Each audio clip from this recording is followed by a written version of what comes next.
वक्त खट्टर साहब और हुड्डा साहब के अलावा एक जो तीसरी सीट थी, जिसका पूरे हरियाणा को इल्म था कि बहुत मुमकिन है कि इस पर नतीजा जीत की शक्ल में ही निकलेगा, वो थी देवेंद्र सिंह बबली की, और आपने उसको बखूबी करके भी दिखाया। उस टाइम में आपने उस वक्त के प्रदेश अध्यक्ष को, बीजेपी के प्रदेश अध्यक्ष को एक भारी मार्जिन से हराया था। सब लोग जानते हैं, तकरीबन 53,000 का वो मार्जिन हुआ था। अब जबकि बबली साहब आपके सामने दुनिया भर के चैलेंजेस हैं आज के वक्त में, सबसे बड़ी बात, और इसके बगैर बात शुरू हो ही नहीं सकती, ई टेंडरिंग का मुद्दा, जिससे आप इस वक्त सबसे ज्यादा जूझ रहे हैं। ई टेंडरिंग है, ओल्ड पेंशन स्कीम है, राइट टू रिकॉल है, ये तमाम चैलेंजेस आपके सामने हैं। तो वो 2019 वाले देवेंद्र सिंह बबली आज खुद को अपने हलके में कहां खड़ा हुआ देखते हो? सबसे पहले तो मैं आपका धन्यवाद करूंगा। देखिए, आपने बिल्कुल सही कहा कि हमारे परिवार में देश के लिए तो काम किया, समाज के लिए काम किया, लेकिन राजनीति में अगर मैं मेरी पिछली 2-3 पुस्तकों की बात करूं तो ना ही तो कोई इंटरेस्ट था और ना ही कभी हमारे पुरखों ने यह सोचा था भाई आने वाले समय में हमारी कोई जो जनरेशन का कोई बच्चा आगे बढ़ के इतनी बड़ी जिम्मेवारी को संभालने के लायक बनेगा। एक मैं ये कह सकता हूं, एक परंपरा, पारिवारिक परंपरा कहूंगा, कोई देवेंद्र बबली ने आरे से कुछ इसमें तीर नहीं मारा। एक परंपरा देशभक्ति की, समाज के प्रति जो हमारी जिम्मेवारियां हैं, अपने परिवार के प्रति जो जिम्मेवारियां हैं, मैं उनको निभाने में लगा हुआ था। हर जब नौजवान है, उसके जीवन में संघर्ष का समय होता है। देशभक्त परिवार के साथ साथ किसान परिवार में मेरा जन्म हुआ था। किसानी में आपके परिवार का अच्छे से आप पालन पोषण कर सकते हैं। उसके साथ एक सोशल वर्कर के रूप में, एक समाज सेवी के रूप में जो पारिवारिक परंपरा थी उसको आगे बढ़ाने में लगे हुए थे। तो देखते देखते लोगों की एक उम्मीद जगी, और जो मैंने वहां महसूस किया जब मैं काम में लगा हुआ था कि देश तो 1947 में आजाद हुआ, लेकिन कहीं ना कहीं जहां तक जितनी मेरी समझ थी या जितना मैं लोगों के बीच में गया, तो एक गुलामी का माहौल मुझे अपनी कंस्टिट्यूंसी में लोगों की भावनाओं में, उनकी सोच में दिखा। और धीरे धीरे एक लोगों का विश्वास जब मेरी तरफ बढ़ रहा था, तो एक चुनाव का मन मेरे टोहना हल्के की जनता ने मेरा बना लिया, और एक बदलाव की सोच लेकर एक संगठन, सोशल संगठन जागो दिशा से ही सोच नहीं खड़ा हुआ, जो जरूरतमंद लोगों की बेटियों की शिक्षा दिलाने में, हेल्थ में, चाहे हमारे जो गरीब परिवार थे, आंखों के चेकअप कैंप, युवाओं को खेलों की तरफ उनको प्रोत्साहन देने की बात हो, बुजुर्गों का मान सम्मान कैसे बढ़े, बुजुर्गों का मान सम्मान समारोह रख के, पर्यावरण को बचाना हो, पेड़ पौधे लगा के, पानी को बचाना हो, सफाई को, ऐसे अनेकों कार्य उस संगठन ने किए।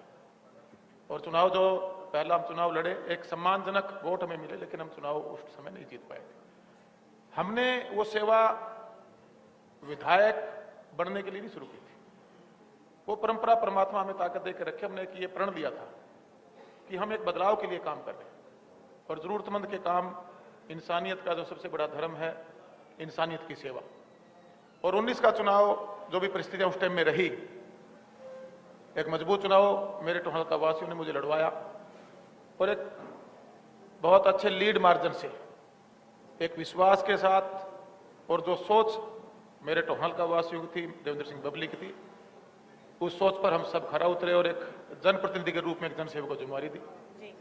और उसी जिम्मेवारी को लेकर जब हम अपने टोहाने हल्के को आगे बढ़ाने में लगे हुए थे, समय कोविड का भी था, आंदोलन भी चला, उसके बाद हरियाणा सरकार में आज माननीय मनोहर लाल जी के मार्गदर्शन में हमारे पार्टी की तरफ से दुष्यंत जी ने, उन्होंने अपनी कैबिनेट में मुझे लिया, और बतौर मंत्री मैं अपना सौभाग्य कहूंगा कि एक राजनीति का मंच सिर्फ अकेली राजनीति नहीं है, इस राजनीति के माध्यम से एक सेवा है।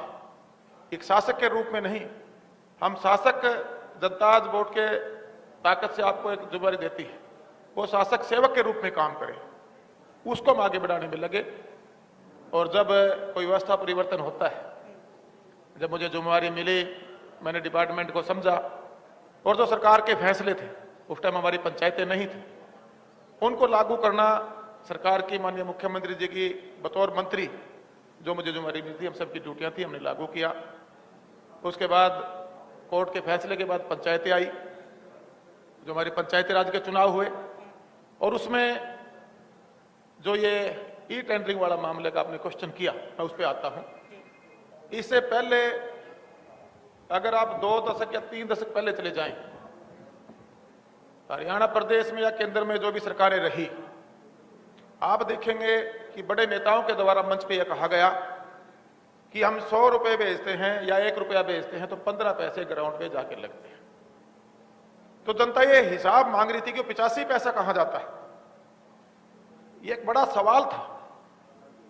और उस 85 पैसे को गांव तक पहुंचाने के लिए हमारी गठबंधन की सरकार ने, माननीय मुख्यमंत्री मनोहर लाल जी ने, दुष्यंत जी ने, देवेंद्र सिंह बबली ने, हमारी पूरी कैबिनेट ने ये फैसला लिया कि हम जो पैसा डेवलपमेंट का है, जो गांव की डेवलपमेंट में लगना चाहिए, उसको वहां तक भेजने का काम करेंगे। और जो मैनुअली काम था वो आज सॉफ्टवेयर में थ्रू टेंडर हो, उसकी जवाबदेही हो, पारदर्शिता हो, समय की पाबंदी हो और निगरानी कमेटियां बनाकर इसमें हमारे साथ हमारे गांव के लोगों को भी जुड़ना होगा।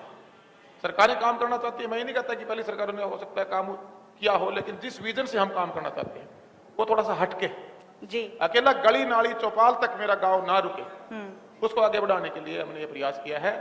और आज मैं आपके चैनल के माध्यम से बता देना चाहता हूं कि इसका विरोध हुआ। विरोध के बावजूद सरकार ने इस हमारे जो भी सरपंच साहिबान थे उनसे बात करके इसको निपटाने की कोशिश की और बहुत सी पंचायतें, कह सकता हूं करीबन 4,500 के आसपास पंचायतें अपने गांव के विकास की तरफ उन्होंने कदम बढ़ा दिए। बबली जी, जब ये सोचा आपने कि ये टेंडरिंग जैसी कोई चीज लाएंगे, मालूम था कि ये एक मुश्किल फैसला हो सकता है और 85 पैसा 100 पैसे में एक बड़ा डिसीजन हो सकता है कि वो जाता कहाँ है, उसकी शफाफियत लाई जाए, उसमें ट्रांसपेरेंसी लाई जाए और वो पैसा अगर उस भ्रष्टाचार से बचता है तो उसको आप उन चीज़ों में लगाए जाएं जो आम लोगों से सीधे कनेक्ट करती हूँ। उसके लिए आपने ई लाइब्रेरी की भी बात की है, आपने ई कम्युनिटी सेंटर्स की भी बात की है, स्टेडियम्स की भी बात की है। आपकी इस कोशिश को वाकई सलाम है। मैं ये ज़रूर कहना चाहूँगी खबर अभी तक की भी तरफ से, आवाम की भी तरफ से, आपके लिए इस कोशिश के लिए कि मेरी कोशिशों को सराहो, मेरे हमराह चलो, मेरी कोशिशों को सराहो, मेरे हमराह चलो। मैंने एक शमा जलाई है हवाओं के खिलाफ। अब हवाओं के खिलाफ मैंने क्यों कहा, उस पर आते हैं। आजकल हम भी हरियाणा का कॉन्क्लेव कर रहे हैं और आजकल हरियाणा के किसी टीवी चैनल में, किसी अखबार में, किसी भी इंटरव्यू में कोई बात मुकम्मल ही नहीं होती अनटिल एंड अनलेस जब तक कि आप ई टेंडरिंग और देवेंद्र सिंह बबली की बात ना कर लें। तो इसके लिए तो आपको बहुत बहुत मुबारकबाद कि पिछले तकरीबन 1.25 महीने से आप मुसलसल लाइमलाइट में बने हुए हैं, आप लगातार सुर्खियां बटोर रहे हैं। अब मैंने इसको मुश्किल काम क्यों कहा, जिसके लिए मैंने आपकी तारीफ भी की, वो इसलिए कि 1.25 महीने का तकरीबन वक्त हो चुका है। अभी तक सरपंचों को कन्विंस करने में दिक्कत क्या पेश आ रही है, कहाँ चूक हो रही है, किस चीज में कमी नजर आ रही? देखिए, जब पंचायत राज के चुनाव हुए, हमारी जो बॉडियां बनी, पंचायतें चुनकर आई, ब्लॉक समिति और जिला परिषद के जो मेंबर चुनकर आए, साथ के साथ हमारी सरकार ने पैरेलल, जब पंचायतें नहीं थी, हम पैरेलल काम डिपार्टमेंट की तरफ से किए जा रहे थे, जो टेंडर प्रोसेस का था, या जो आपने लाइब्रेरियों की बात की, या आपने जो कहा कि एक ये बदलाव, विपरीत परिस्थितियां जिसको आप कह सकते हो, आंधियों में दीपक जलाने वाली बात कही, या हम कहें कि पानी के बहाव के खिलाफ एक किस्म से करप्शन एक आज बहुत बड़ा मुद्दा है। आज करप्शन हमारे प्रदेश में कहूं ये एक मुद्दा है। सरकारों ने, सबने चाहा होगा, आज हमारी गठबंधन की सरकार भी पहले दिन से इस बात पे हम थे कि पारदर्शिता, समयबद्ध तरीके से काम, गुणवत्ता के साथ और जीरो टॉलरेंस पे। ये कहना तो आसान है, स्टेजों पे भाषण देना भी आसान है, लेकिन इसको लागू कराने के लिए आपको मजबूत फैसले लेने होंगे। वही मजबूत फैसला हमारी सरकार ने लिया।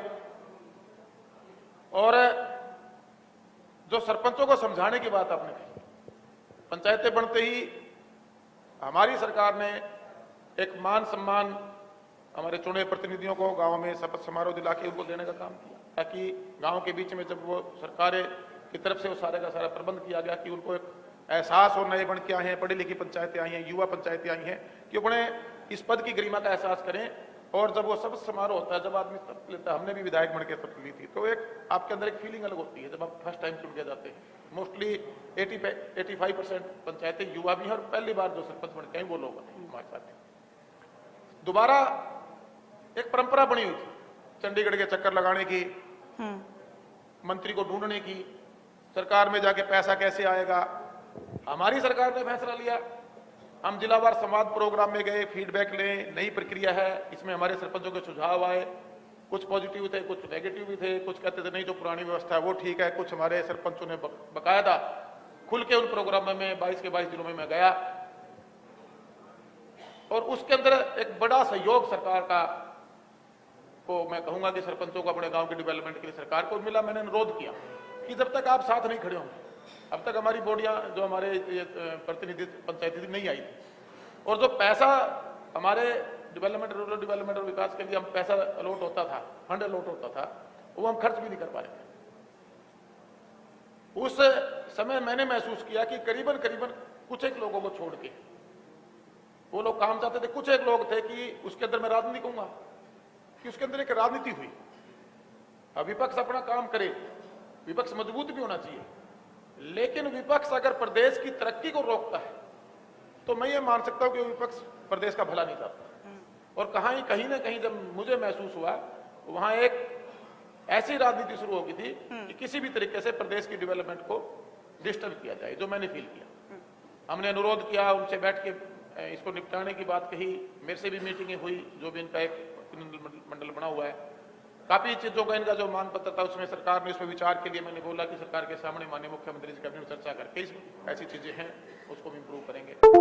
आज मैं दावे के साथ कह सकता हूं कि 85-90% सरपंच आज जो है सरकार ने तो एक फैसला प्रदेश हित और मैं खासतौर से कहूंगा गांव के हित का लिया, क्योंकि 15 पैसे लगते थे तो 85 पैसे नहीं लगते थे, वो 85 पैसे भी गांव में जाएंगे, 7 गुना काम तो वैसे ही बढ़ जाएगा। आज हर गांव में आप देखिए, अगर मैं ज्यादा लंबी बात नहीं करूं तो आज से इस 8 साल की पहले बीजेपी की इंडिविजुअल सरकार थी, या आज गठबंधन में हमें 3 साल हो गए, उससे पहले 10 साल कांग्रेस ने सरकार चलाई, काम उन्होंने भी किए होंगे, लेकिन गली नाली चौपाल से हटके जो लाइब्रेरी की बात कही, ई लाइब्रेरी, वो आने वाले समय में एक कोचिंग सेंटर का भी काम करेंगे। हमने टारगेट लिया आने वाले 5 से 7 साल में मेरा हर गांव जिसके अंदर हम ई लाइब्रेरी देने का काम करेंगे, उसमें हमारा एजुकेशन का स्तर बढ़ेगा। स्कूलों के साथ, स्कूलों के बाद जो एजुकेशन है, मेरा जो गांव का बच्चा है, बेटियां बेटे हैं, वो जो महानगरों कोटा, दिल्ली, चंडीगढ़ जैसे मार्गों जाते थे, वो व्यवस्था हम आने वाले समय में गांव में देने जा रहे हैं। ये एक बड़ा परिवर्तन इसको आप कह सकते हैं। ग्रे वाटर मैनेजमेंट का था, वो हमने एक पहले हम सोशली गांव की पूरी कम्युनिटी इकट्ठी होकर ये सारी सुविधाएं खुद करती थी, तो सरकार इस पे आई, उस पे हम काम करने पर लगे।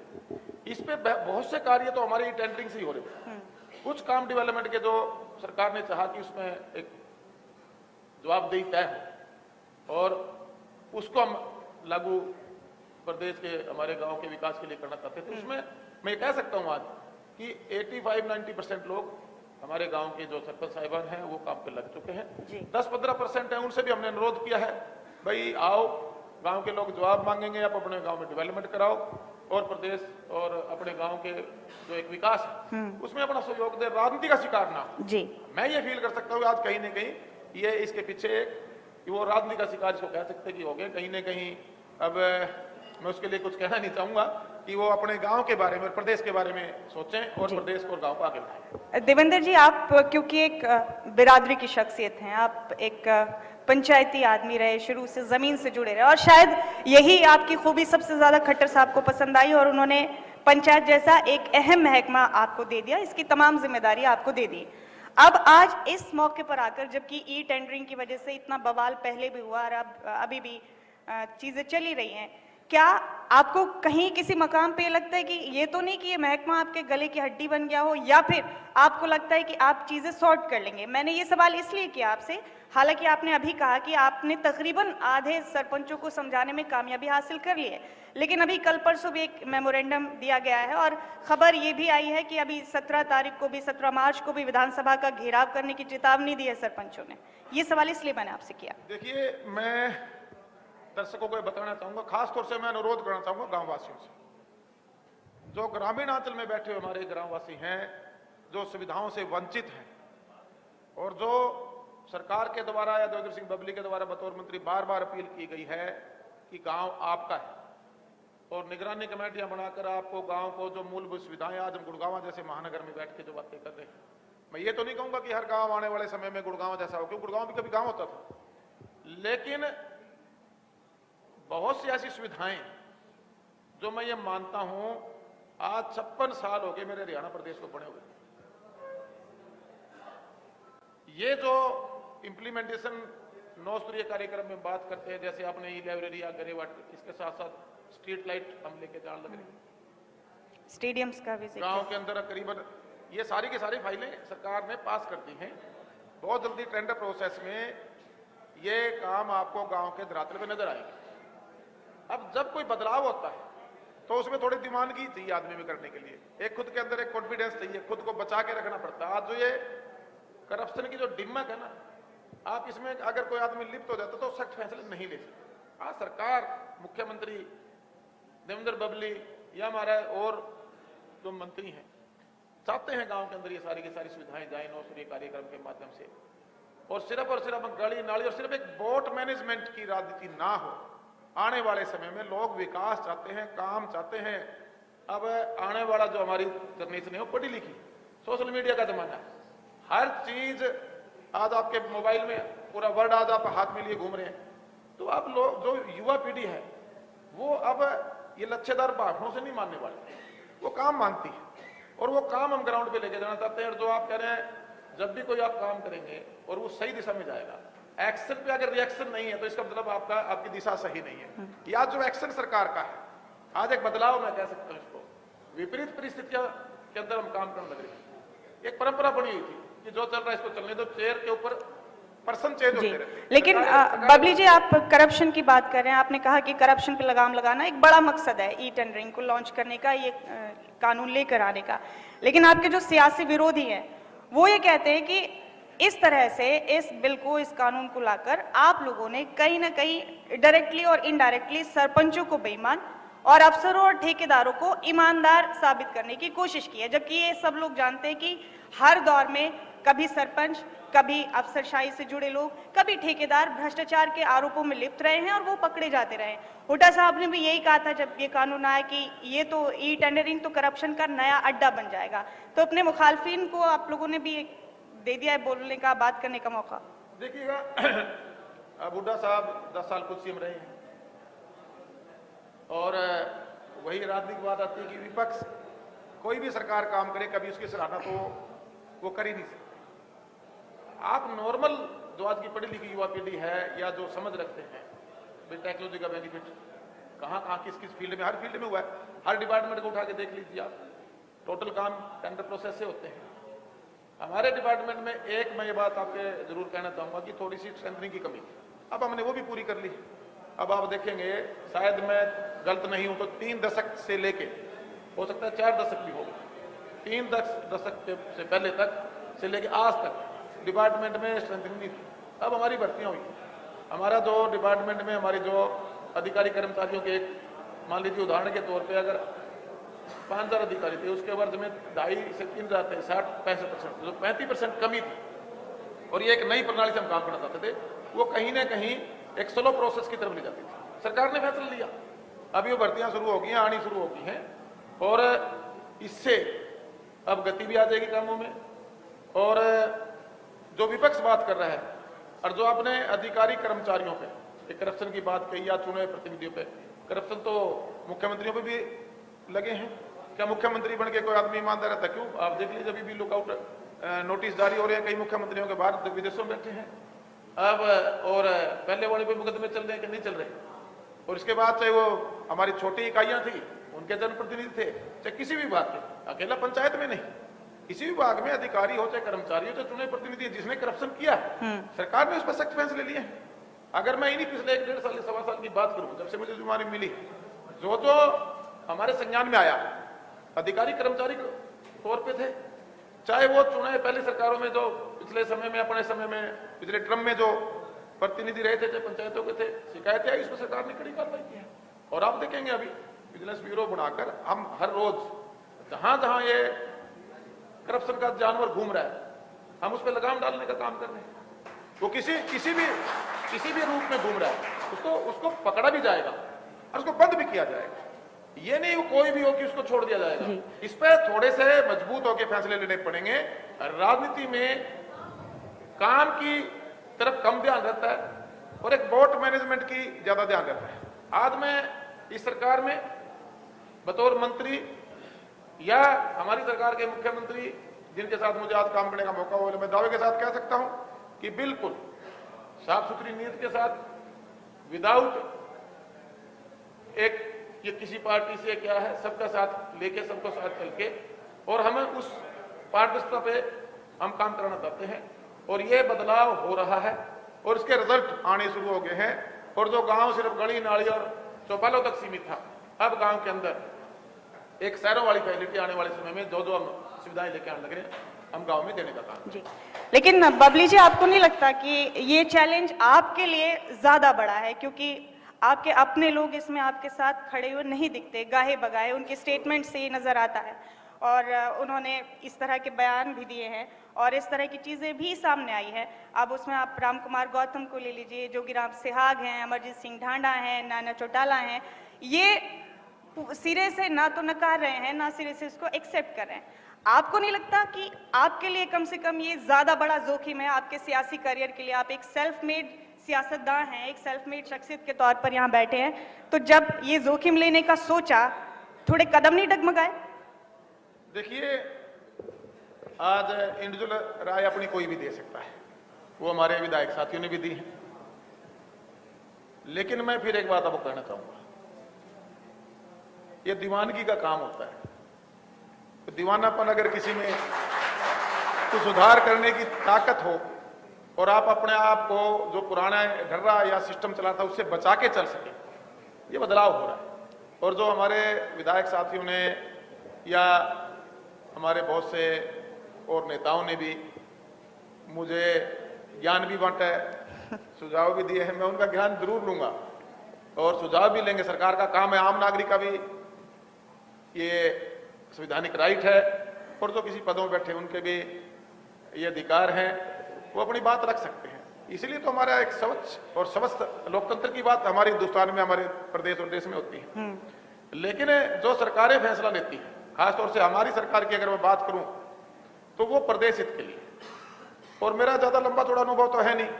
एक समाज सेवी को एक विधायक बनाया, मैंने अपनी विधायकी, मेरी जवाबदेही मेरी टोहाना की जनता को थी। मैं बतौर विधायक वहां काम, आपने देखा होगा कि जहां भी अगर कोई मुद्दे टोहाना के लोगों के, टोहाना शहर को आगे बढ़ाने के, तो वहां पब्लिक खड़ा मिलता था, लोगों के साथ आज भी खड़ा है।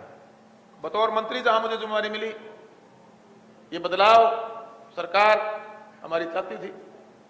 मेरे पास जिम्मेवारी होने की वजह से अब मैं इस चीज को सोचता रहा हूं कि मैं ये चीज करूंगा इससे नाराज हो जाएगा, ये चीज करूंगा इससे मैंने खुश करना है। मैं ना किसी को नाराज करने के लिए काम कर रहा हूं, ना किसी को खुश करने के लिए काम कर रहा हूं, मैं मेरा काम कर रहा हूं। और जब आप काम करेंगे तो कहीं ना कहीं कुछ लोगों को आपका काम पसंद भी नहीं आएगा। हो सकता है उनके उसमें पर्सनल हित हो या वो कहीं ना कहीं उनसे जुड़े हुए हों, और बहुत सी आबादी ऐसी भी होगी जिसको आपका काम पसंद आएगा। अभी मैं पिछले दिनों 5 हल्कों में गया, 3 दिन पहले के प्रोग्राम थे। सरपंच साहब मेरे पास आए जी, गांव के डेवलपमेंट चाहिए। मैं कहा भाई दे जाओ मांग पत्र, मैं रिकमेंड करके इनके एस्टिमेट बनवा के सरकार की तरफ से जो फंड होता है रिलीज देने का काम करेंगे। नहीं जी, हमें गांव में बुलाना है। मैंने कहा भाई गांव में आऊंगा, मैं कहा एक विरोध भी कहीं ना कहीं चल रहा है। बोले जी वो हमारी ड्यूटी है। मैं कहा ना, हमें भाईचारा भी बना के रखना है, हमें डेवलपमेंट भी देनी है। आज हम बड़े पदों पे बैठे हैं, जिम्मेवारी के साथ बैठे हैं, लेकिन उनको बोले जी वो हमारी ड्यूटी है। जब मैंने अपने अधिकारियों से बात की, हमारे जो सरकारी तंत्र से मैंने बात की, बोले जी कोई दिक्कत नहीं, हम गए। अब मैं एक ब्लॉक में गया, अगर उदाहरण देता हूँ, माधमपुर में था परसों रात को, तो वहां 22 सरपंच टोटल ब्लॉक के हैं। 22 में 17 मेरे स्टेज पे बैठे थे, ब्लॉक समिति सदस्य सारे मेरे साथ बैठे थे, हमारे जिला पार्षद मेरे साथ बैठे थे। तो कहने का मतलब 5 या 10% को छोड़ के 85-90% सरपंच, पढ़ी लिखी हमारी पंचायतें जो अपने गांव के प्रति जिनकी जवाबदेही है, वो इस फैसले के साथ सरकार के साथ खड़े हैं। और सरकार के साथ साथ जी हरियाणा प्रदेश की जनता के साथ खड़े हैं, जो गांव में बदलाव चाहती है, गांव में डेवलपमेंट चाहती है, वो सारे के सारे वहां खड़े हैं। एक मशवरा आपको दिग्विजय सिंह चौटाला जी ने भी दिया था, वो बड़े भाई हैं और ठीक कहा था, दीवानगी से ही बदलाव होते हैं। तो देवेंद्र सिंह बबली दीवाना अपने काम के पीछे, अपने लोगों के प्रति जवाबदेही है। उन्होंने कहा था जैसे तीनों कृषि कानून वापस लेने पड़े सरकार को, जनता के सामने सरकार की चली नहीं, वैसे ये भी लेना पड़ेगा वापस। हमारी सोशल वेलफेयर स्टेट है, वो फैसला इंडिविजुअल आदमी पर लागू होता था। मतलब पूरे प्रदेश के लोगों पे, ये इंडिविजुअल आदमी पे लागू। इसमें कुछ लोग इससे प्रभावित हैं, पूरा प्रदेश प्रभावित नहीं है। और वो लोग प्रभावित हैं, मुझे कहते हुए कोई गुरेज नहीं है कि कहीं ना कहीं उनके पर्सनल इंटरेस्ट शायद इस सिस्टम से जुड़े जी। लेकिन आम जनता इस बात को चाहती है कि जो 85 पैसे वाला गैप था, ये गैप खत्म हो। हमारा 1 रुपया सरकार भेजेगी, हम दावा करते हैं 1 रुपया भेजेंगे, 1 रुपया के राउंड पे जाएगा और वो पैसा लगेगा जो पुरानी सरकारों में बड़े नेताओं के द्वारा ये कहा जाता था कि 15 पैसे। मैं दावे के साथ कह सकता हूं देवेंद्र सिंह बबली को जब तक सरकार में जुमारी रहेगी, 1 रुपया देवेंद्र सिंह बबली चंडीगढ़ से निकालेगा, वो गांव में जाएगा। और मैंने गांव के लोगों को जागरूक कर दिया है। आपको लगता है बबली जी ई टेंडरिंग वाले इस मामले में कहीं ना कहीं सियासत भी हो रही है कुछ? पहले डिमांड 2 के बाद जब डिमांड की गई सरपंचों की तरफ से कि 5 लाख कर दिया जाए, आपने 5 लाख कर दिया। अब सुना है कि 7 लाख की डिमांड हो रही है। देखिएगा, पहले जो भी ये एक 20-25 लोगों की कमेटी प्रदेश में इन्होंने बनाई है हमारे सरपंच साथियों ने, चलो राइट है उनके पास, लोकतंत्र में सबको अपनी बात रखने का हक है। मेरे पास जब इनमें से जिलावार जो इनके प्रतिनिधि हो मिलने आए, गांव के विकास की मांग पत्र लेकर, मेरे साथ मीटिंगें भी हुई, 22 के खुले टेबल पे हमने बातें की। कभी एक बार मीटिंग के लिए समय सरकार आपकी है, आप आइए हमारे साथ बैठे। उनके करीबन 15-16 जो मांग पत्र आया था, उसमें कुछ चर्चाएं ऐसी थी कि जिसको सरकार पॉजिटिवली उसके ऊपर विचार कर सकते, लेकिन वही बात थी, उसमें भी राजनीति थी। वहां हमारी मीटिंग की बातें मैं यहाँ आपसे शेयर नहीं कर सकता, क्योंकि ये कई बार ऐसी बातें होती हैं, इनको चर्चा में नहीं लेके आना चाहिए। बाद में चलो उन्होंने जो भी स्टेटमेंट दी, उसके बाद माननीय मुख्यमंत्री जिस टाइम की बात आई, माननीय मुख्यमंत्री से आप देखिएगा 2 फेज में लगातार प्रदेश का मुख्यमंत्री 4-4 घंटे उस डेलीगेशन के साथ बात करता है। हर बातों में लगभग सहमतियां बनती हैं। और शाम को मैं 7 था उस दिन करना, हम चंडीगढ़ आए हैं, मोटा मोटा ये पॉजिटिवली कंप्लीट हो चुका था। उसके पीछे फिर राजनीति, क्योंकि जो लोग वहां फीड करके भेजे गए थे, वो लोग इस समझौते को सिरे चढ़ना ही देना चाहते थे, प्रदेश डिस्टर्ब रहे, प्रदेश में डेवलपमेंट ना हो। ये जो एक राजनीति का सत्र में कहूंगा कहीं ना कहीं काफी नीचे आया है, ये प्रदेश के हित में नहीं, ये डेवलपमेंट के भी हित में नहीं। एक स्वच्छ राजनीति होती थी, एक स्वस्थ राजनीति होती थी। अब थोड़ा सा पिछले 3-4 दशकों में देखोगे कि आपने देखा होगा पहले बड़े नेताओं को विपक्ष में, अपने जो विपक्ष में लीडर होता था उसकी तारीफ मंचों से कर देते थे। आजकल किसी से किसी विपक्ष के नेता की तारीफ करवा के दिखा दीजिए। हमें एक अच्छी सोच, एक विश्वास और एक सच्चाई और अच्छाई की तरफ बढ़ाते हुए प्रदेश को आगे ले जाना होगा। और इसके अंदर जो ये और इसी अच्छी सोच का नतीजा शायद ये भी हो सकता है, और लोगों ने बहुत तारीफ भी की इस बात पर आपकी, कि आपके महकमे में, पंचायत महकमे में 20 से 25 सालों में इस दफा बम्पर नौकरियां निकाली हैं आपने। हाँ, मैं कह सकता हूं कि डिपार्टमेंट की स्ट्रेंथनिंग जो पिछले 2-3 दशक में नहीं हुई थी, हमारे BDPO, हमारे SDO, हमारे JE, ग्राम सचिव, महाग्राम सचिव, हमारे कंप्यूटर ऑपरेटर, करीबन 3500 जॉब हमारे डिपार्टमेंट के लिए सरकार ने अप्रूवल दे दिया है। कुछ भर्तियां होगी इस मार्च में, वो अपनी पोस्टें ले लेंगे और आने वाले मई, जून, जुलाई तक एक मजबूत स्ट्रेंथिंग के साथ मेरा डिपार्टमेंट खड़ा होगा जी। और जो गांव के अंदर हम सरकार का एक विजन है, जो मेरे गांव वासियों की सोच है, उसको धरातल पर ले जाने में मैं ये कह सकता हूँ हम आने वाले समय में एक अच्छा रिजल्ट गांव की जनता को डेवलपमेंट के साथ देंगे। जी, आखिरी सवाल होगा आपसे देवेंद्र जी, और उससे पहले कि क्योंकि आपकी अच्छी सोच की हमने बात की, हम अगर कहीं किसी चीज की निंदा करते हैं, मजम्मत करते हैं, तो हम अच्छी सोच को भी सलाम करते हैं। तो नौकरियों की बात हो या फिर ई टेंडरिंग के मामले पर इतनी मजबूती से, इतने सख्ती से अपने पैर जमाए रखना, जबकि खुद आपकी पार्टी के लोग भी उस पर 2 नाव में सवारी कर रहे हैं। मैं आखिरी सवाल से पहले ये कहना चाहूंगी जरूर आपके लिए कि सियासत में जरूरी है रवादारी समझते हैं, सियासत में जरूरी है रवादारी समझते हैं। वो रोजा तो नहीं रखते मगर इफ्तारी समझते हैं। अचानक बांसुरी से दर्द की लहरें उठने लगी, अचानक बांसुरी से दर्द की लहरें उठने लगी, गुजरती है जो राधा पर वो गिरधारी समझते हैं। अब आखिरी सवाल की तरफ आते हैं देवेंद्र सिंह बबली जी, आपको अक्सर डिप्टी CM से ज्यादा CM की तारीफ करते हुए देखा गया है। आपकी तकरीबन हर बात CM की तारीफ के साथ खत्म होती है। बहुत मुमकिन है कि आप उनसे बहुत हद तक मुतासिर हैं। अब लोगों के जहन में सवाल आने लगा है, क्या आने वाले वक्त में देवेंद्र सिंह बबली बीजेपी की पिच पर बैटिंग करने वाले हैं?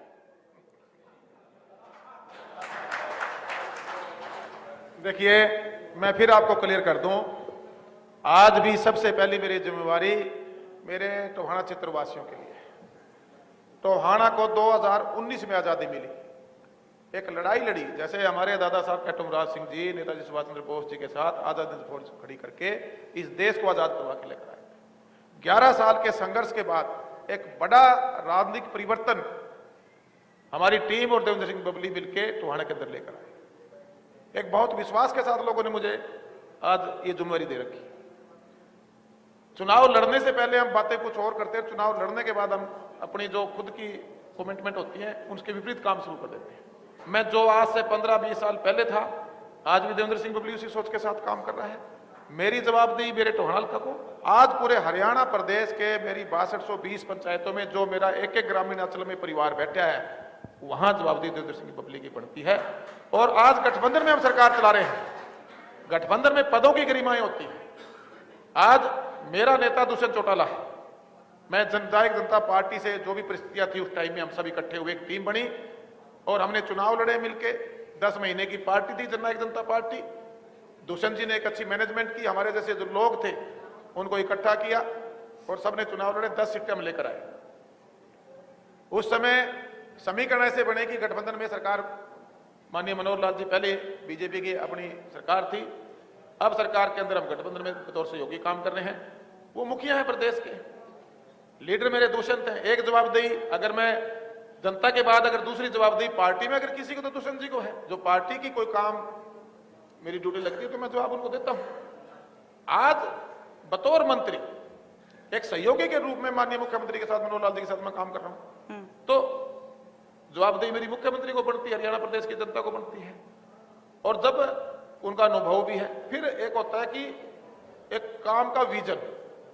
मैं बतौर मंत्री विधायक को मुख्यमंत्री के साथ इतना समय नहीं मिलता काम करने का, मंत्री को समय ज्यादा मिलता। आप कैबिनेट में बैठे हो, कैबिनेट के फैसलों में हो, प्रदेश को आगे कैसे बढ़ाना है उसमें आपके सुझाव लिए जाते हैं, आप अपने विजन भी वहां रख सकते हैं और वो विजन इंप्लीमेंट। जैसे लाइब्रेरी है, ये विजन मेरा था, मैंने माननीय मुख्यमंत्री चर्चा की, उन्होंने पिछली बजट सेशन में घोषणा की, आज देश के प्रधानमंत्री ने माननीय नरेंद्र मोदी जी ने पूरे देश में लागू किया, ये हम लोग लेके गए। जो मैं बात कर रहा हूं वो मैं उन पदों की गरिमा है, आज मेरी ड्यूटी है। और मैं अगला चुनाव, सबसे पहले तो जो 5 साल मिले हैं इसमें तो हम कुछ डिलीवर कर दे, अगर हम सही होंगे, जनता को पसंद होंगे, मैं जनता की पसंद से जनता के लिए और विकास के लिए काम करूंगा। और चुनाव तो लड़ना ही है, अगला चुनाव भी टोहाना से लड़ेंगे। आपको चाहने वाले कहते हैं, आपको चाहने वाले कहते हैं बबली जी कि आपको ओहदे का जोखिम नजर नहीं आता, आप रिस्क ले लेते हैं कोई भी अपनी आवाम के लिए, आपको अपने पद जाने का डर भी नहीं रहता, आपको कोई खौफ भी नहीं रहता, और आप साफ वही पसंद करते हैं, आप बिल्कुल साफ बात कहना पसंद करते हैं। इसलिए अजय सिंह चौटाला साहब को भी आपने संगठन तक महदूद रहने की बात कह दी थी। नहीं, देखिएगा, मैंने वो थोड़ा सा, आप मीडिया वाले भी ना जो लाइट, आपको जो लाइन चाहिए वो निकाल देते हो जो लाइन आपको अच्छी लगती है, दी नसीहत, वो मेरे से उम्र में बड़े। आप उस पूरे को देखेंगे, पूरे इंटरव्यू को, मैंने ये कहा कि संगठन ठीक है, उनकी बात भी जायज थी, भी संगठनों से सरकारें बढ़ती है, लेकिन सरकारें बनाने तक संगठन का काम होता है, उसके बाद उनकी राय भी सरकारों में ली जा सकती है। सरकारें, वो बिल्कुल एक सीधी लाइन थी। और वो मैं फिर कह रहा हूं कि मैं पॉलिटिकल जो एक मजे पॉलिटिकल होते हैं, सरूर भी कह सकता हूं उसको, या आप कौन सा अगला शब्द कहेंगे, मैं उसमें कुछ नहीं बोलना चाहूंगा, कि वो अभी तक देवेंद्र सिंह बबली ने, बबली आज भी एक समाज सेवी के रूप में काम कर रहा है। ठीक है, आज बतौर विधायक या बतौर मंत्री की जिम्मेवारी मुझे मिली है, लेकिन मेरे अंदर का इंसान एक समाज सेवी के रूप में सोचता है। समाज सेवी के रूप में हम ज्यादा से ज्यादा जरूरतमंद के प्रदेश के लोगों के लिए या मैं अपने हल्के के लिए कितना बेटरमेंट के लिए काम कर सकें जी, उस पर ही मेरा विजन भी वही है। हाँ। और काम भी मैं उसी विजन के हिसाब से जी। उम्मीद करते हैं कि आप जिस जद्दोजहद में आप लगे हैं, ये टेंडरिंग का मुद्दा ये लोगों तक पहुंचे, सरपंचों से ज्यादा गांव के लोगों तक पहुंचे, क्योंकि ये सीधे तौर पर उनको फायदा पहुंचने वाली बात है, उनके जरिए पहुंचे या फिर किसी तरह से आप समझाकर अपना मैसेज उन तक कन्विंस कर सके, उन तक पहुंचा सके, ये बहुत बड़ी एक बात हो जाएगी, क्योंकि आप बहुत जद्दोजहद के साथ अपने कदम मजबूती से जमा कर यहाँ रुके हुए हैं। बहुत बहुत शुक्रिया देवेंद्र सिंह बबली जी। मैं एक अपील करना चाहूंगा आपके चैनल के माध्यम से मेरे हरियाणा प्रदेश के ग्रामीण अंचल के लोगों से। आज आप सरकारें बनाते हैं, सरकारें बनाने के बाद हम पहले कम्युनिटी सरकारों के साथ जुड़ के अपने गांव के विकास में साथ होती है। आज कहीं न कहीं जो आम नागरिक है, मेरे सभी हरियाणा प्रदेश के मेरे ग्राम वासियों से, बल्कि सभी प्रदेश वासियों से कहूंगा, चलो मेरे पास विकास और ग्राम पंचायत राज के डिपार्टमेंट की जिम्मेवारी है, तो मैं सभी ग्राम वासियों से अपील करना चाहूंगा। आज जब हम काम होते हैं, एक निगरानी कमेटियां, मैं आपको आज मैं बड़े फख्र के साथ एक चीज आपसे शेयर करना चाहूंगा। मैं कल मेरे टोहाना के अंदर मेरे जाखड़ ब्लॉक के 13 गांव में 31 कामों का उद्घाटन करके आया। मुझे खुशी हुई जब मैं विधायक बना, मैंने निगरानी कमेटी बना दी, क्योंकि मेरी एक सोशल संस्था काम करती है। जो भी सरकार का काम होगा उसकी जांच गांव का आम नागरिक करेगा। संबंधित डिपार्टमेंट का अगर कहीं भी मटेरियल में कोई दिक्कत है, काम की गुणवत्ता में कोई दिक्कत है, हमने व्हाट्सएप नंबर जारी किया कि आप साथ के साथ पहले ठेकेदार से बात करेंगे, साथ में आप संबंधित विभाग के अधिकारी से बात करेंगे। अगर आपको लगता है कि उसमें इंप्रूवमेंट नहीं है तो साथ के साथ वो व्हाट्सएप मुझे भेजें। कल वो 31 काम में मैंने पुरानी सरकारों के जो काम थे वहां क्यों हम गए तो आगे काम कंटिन्यूटी बढ़े थे, उनकी भी क्वालिटी देखी, और जो हमारे समय में लोगों की जागरूकता की वजह से उसकी भी क्वालिटी देखी। मैं सिर्फ अपील ये करना चाहता हूं कि लोग जागरूक हों। पूरे प्रदेश में आपने चुने प्रतिनिधियों की, चाहे अधिकारी कर्मचारी हों, उसकी निगरानी की जिम्मेवारी आम आदमी ले। हर गांव के अंदर निगरानी कमेटी बने, जो काम और जो पैसा दिया जाता है उसका हिसाब जनता मांगना शुरू करे, तब ये हमारा 100 का 100% पैसा गुणवत्ता के साथ गांव में लग पाएगा, और जो 85 पैसे का गैप था ये भर पाएगा। हाँ, एक बार मैं दोबारा आपके चैनल के माध्यम से दर्शकों से कहना चाहूंगा, खासतौर से गांव वासियों से, भाई देवेंद्र सिंह बबली एक बात आपसे हाथ जोड़ के विनती कर रहा है कि 1 रुपया ऊपर तक भेजूंगा, किसी की मत नहीं, उसमें तो कोई एक पैसा भी काट ले, 99 100 के 100 जाएंगे। लगवाने की जिम्मेवारी आप ले लो, काम की चेकिंग करो, निगरानी कमेटियां बनाओ, यही मैं अपील करना चाहूंगा। जी, आपके साथ इस चर्चा को यहाँ खत्म करते हैं इन अल्फाज के साथ जो एक निचोड़ आपसे मिलकर, आपसे बात करके समझ में आया। क्योंकि आप कई खबरों को पढ़ रहे होते हैं, किसी टीवी चैनल पर इंटरव्यू देख रहे होते हैं, तो और बात होती है, बात करके गुफ्तगू करके चीजें दूसरे अंदाज में समझ में आती हैं। तो मैं अपनी बात को खत्म करूंगी इन अल्फाज के साथ कि मैं सूरज हूं, जिंदगी की रमक छोड़ जाऊंगा। मैं सूरज हूं, जिंदगी की रमक छोड़ जाऊंगा। मैं डूब भी गया तो अपनी शफक छोड़ जाऊंगा। रह रह कर पढ़ोगे तुम मुझे वर्क वर्क, रह रह कर पढ़ोगे तुम मुझे वर्क वर्क, मैं जिंदगी के इतने सबक छोड़ जाऊंगा। बहुत बहुत शुक्रिया। Thank you very much. चलिए, बहुत शुक्रिया देवेंद्र बबली जी, आपने तमाम सवालों का बखूबी जवाब दिया है।